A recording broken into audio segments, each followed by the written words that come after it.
மாப்பிள்ள மதுரையில பஞ்சாயத்து ஆகி போச்சுடா. தெரிஞ்சவங்க எவனாவது இருக்காங்க? ஏய், நானும் மதுரைக்காரன்டா. மதுரையில தான் பள்ளிக்கூடம் படித்தேன்.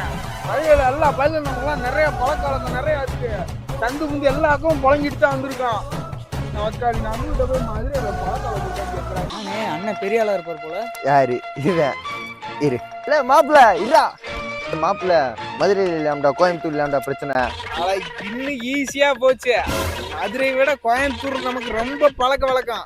அங்கதான் நான் படிச்சேன். இப்பதான் நீ மதுரையில படிச்சேன்னா அதுக்குள்ள கோயம்புத்தூர்ல படிச்சேன்ற? 10வது வரைக்கும் மதுரையில படிச்சேன்டா. 11வது 12வது கோயம்புத்தூர்ல படிச்சேன். அசால்ட்டா பேசி 5 நிமிஷத்துல சால்வ் பண்ணி விட்டுறலாம்.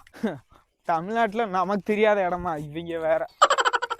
பாரு மாப்பிள்ள, இந்த திருநெல்வேலி வரைக்கும் டூர் போலான்னு இருக்கேன், என்ன சொல்ற?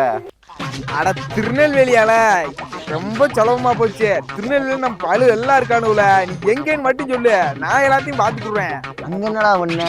அங்கேயும் நாமளா படிச்சேன். அதே 1ஆப்ல இருந்து 12 வரைக்கும் அங்கேயே படிச்சேன்னு சொன்னீங்க.